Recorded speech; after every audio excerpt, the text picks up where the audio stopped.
Olá, eu sou o pastor Rui Nascimento e estou gravando esta mensagem especificamente para dar uma resposta a um vídeo que eu vi postado pelo pastor Silas Malafaia. Eu quero que fique desde já claro que eu não conheço o pastor Silas Malafaia, ele é muito grande, eu sou muito pequenino, nem eu conheço ele, nem ninguém me conhece, e a ele todo mundo conhece. E aí é que está um dos grandes perigos, é porque ele tem uma influência muito grande nesse Brasil e uma responsabilidade muito grande também. Eu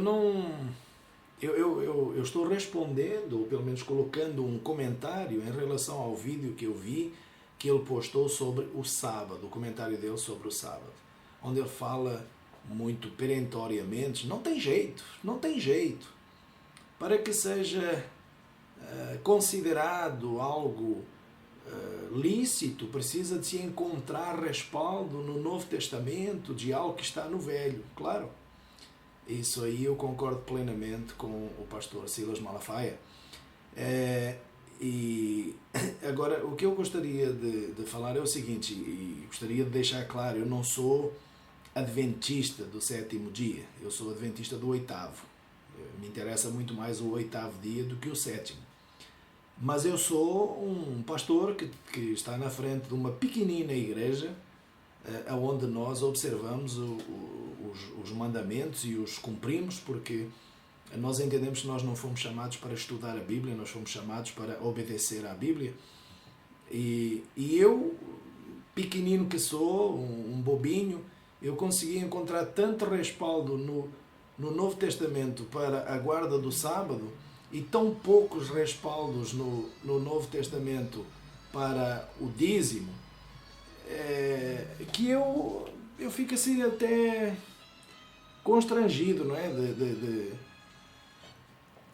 Do que eu ouvi, em relação ao que eu ouvi, porque todos nós somos um em Cristo, é o corpo de Cristo. Claro que eu já sei que a maioria dos pastores e de grandes pastores, ou aparentemente grandes, como Paulo fala, não sei se são ou não são, parece que são alguma coisa, mas parece que são. Encontra respaldo para o dízimo num pequenino versículo onde Yeshua, Jesus, fala lá em Mateus 23, deverias fazer estas coisas sem omitir as outras, ou seja, deverias dar o dízimo, não é? Mas nunca podendo esquecer os outros mandamentos, do amor, não é? O Senhor dá um exemplo claro do que está nas Escrituras. Claro, o dízimo tem que dar de tudo, sim, tudo bem, mas não esquecer o amor. Pronto. É o único lugar em todo o Novo Testamento onde o Senhor não se refere ao dízimo, mas faz um termo comparativo e ali, imediatamente, como que por arte mágica, os olhos dos pastores se abrem. É como se houvesse um zoom, como se nós pegássemos numa câmera e aproximássemos aquilo que nos interessa com um zoom. Eu quero ver isso melhor, mais gordo, mais próximo. E isto precisa de ser bem visto. Então, é como se os olhos do pastor Silas Malafaia focassem aquele versículozinho e trouxessem para dar respaldo ao dízimo. Tudo bem? Não tem nada de errado nisso, não critico. Até porque eu também sou pastor e na congregação que o Senhor me confiou também se recebe dízimo.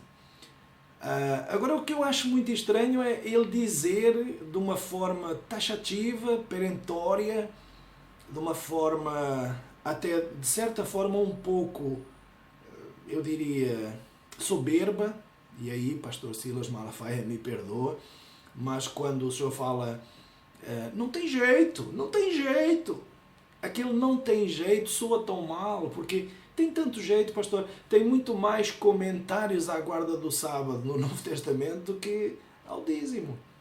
Olha, se eu quer saber, em Lucas 4, o Senhor entra na sinagoga ao sábado conforme o seu costume.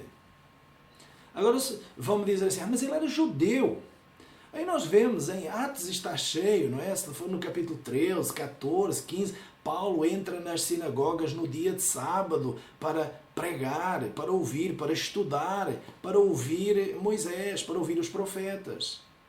Lá em Atos 13 está escrito que Moisés tem quem o pregue nas sinagogas todos os sábados. Mas era nas sinagogas, meu irmão. Sinagoga significa reunião de oração, local de estudo bíblico, local de palavra de Deus, local de adoração. Hoje você chama uma denominação, uma igreja, um templo. A igreja somos nós, já sabemos, mas você fala que é um templo. Mas sinagoga significa mais nem menos que templo, ou que local de reunião para oração. E era o termo usado em Israel, que continua sendo até o dia de hoje, e não tem diferença nenhuma. Por exemplo, tem em Israel os judeus que creem no Senhor Yeshua como seu Senhor e Salvador, têm os seus locais de culto que se chama sinagogas, e que não são diferentes das sinagogas do Brasil. Sinagogas, eu falo, dos crentes, dos cristãos, ou como você queira chamar isso. Então Paulo entra aos dias de sábado para ensinar, e lá nós vemos em Atos 14, todo mundo pedindo para ele voltar no sábado seguinte, durante o estudo. E Paulo volta no sábado seguinte. Toda a cidade se reuniu para ouvir a palavra. Era o sábado, era o dia separado. Aliás, os judeus crentes, aqueles que se converteram, os crentes ao Senhor Jesus, eram perseguidos em Roma porque guardavam o sábado. Porque o domingo era o dia do Deus deles, e o Deus deles era o sol, mas não era o sol, o Deus deles era o imperador. E todo aquele que fizesse outra coisa que não fosse aquilo que era costume do império, acontecia-lhe a mesma coisa que aconteceu com Misael, Ananias e Azarias. Eram lançados na fornalha do fogo ardente porque não se inclinavam diante da estátua do rei.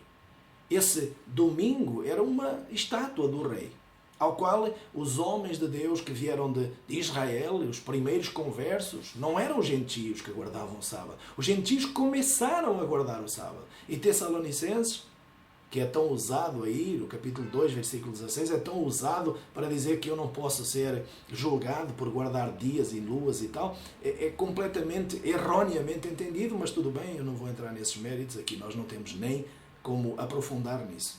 O que eu gostaria era de trazer para o pastor Silas Malafaia, só essas duas passagens já é muito mais do que Mateus 23, 23. Mas ainda assim, você pode argumentar e dizer assim, não, mas espera aí, era costume judeus, não tem nada a ver conosco. O que eu quero dizer para o senhor é o seguinte, se o senhor abrir em Lucas, no capítulo 23, versículos 55 e 56, nós vemos lá algo que não deixa dúvida para ninguém. Só que esse versículo não interessa ao senhor. Interessa-lhe muito mais ligar o zoom do dízimo. Interessa-lhe muito mais ligar o zoom do dízimo. É muito mais interessante do que ligar o zoom para o mandamento.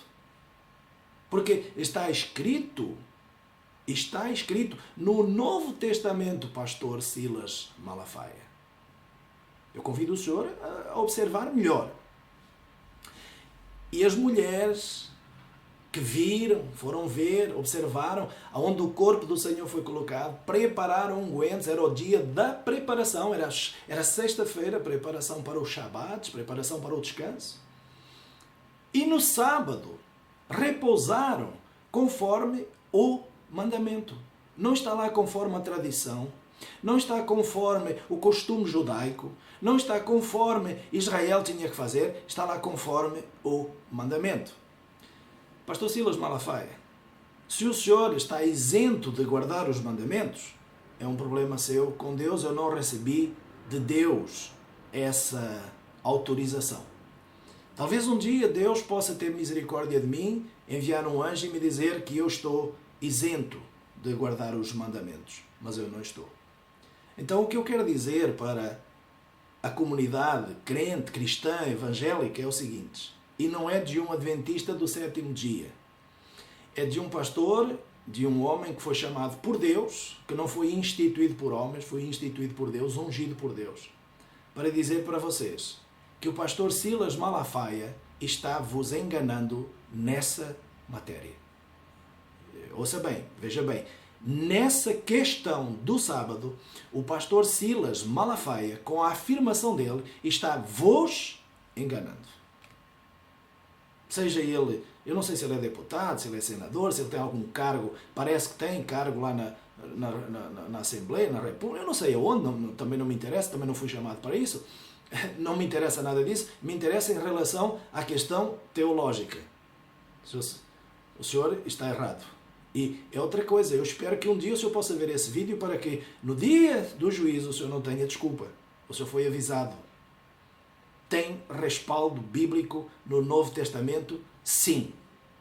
E depois, se o senhor quiser concluir, melhor ainda, o senhor vai lá em Apocalipse e o senhor vai ver que a perseverança dos santos, isto é, daqueles que guardam os mandamentos de Deus. Quais são os mandamentos de Deus? E a fé no Senhor Jesus Cristo. A necessidade desses dois termos. Guardar os mandamentos de Deus, que são bem diferentes de Jesus. Deus é Pai, Jesus é o Filho. Agora o senhor pode dizer também assim, mas ele falou, novo mandamento vos dou, que vos ameis uns aos outros como eu vos amei. Certo, nada de um elimina o outro. O que eu digo para o senhor é o seguinte, existe respaldo no Novo Testamento e tem jeito, sim. O senhor falou que não tem jeito, eu te digo, tem jeito. O senhor está enganado e enganando nessa área. É tudo o que eu tenho para dizer. E quero dizer ao senhor que eu estou falando isso, não tenho nada contra o senhor, nem conheço o senhor, não conheço os seus métodos, não conheço nada da sua igreja, nem sei, sinceramente, diante do Senhor, nem sei qual é a sua igreja. Mas o que eu sei é o seguinte, dentro da Bíblia, em relação ao que o senhor postou no seu vídeo, o senhor está enganado. Que Deus de Abraão, de Isaac e de Jacó possa abençoar o seu ministério, a sua vida, e que o Espírito Santo de Deus possa tocá-lo, de maneira que o senhor, como homem tão responsável por tantas vidas nesse Brasil e nesse mundo, possa ter o discernimento de, pelo menos, deixar os outros entender por eles e que não seja o senhor a querer influenciá-los numa mentira sua, porque é mentira o que o senhor afirmou. Que o Senhor Jesus possa abençoar o seu ministério e o meu e que nós possamos prosperar em Cristo. Amém. Muito obrigado.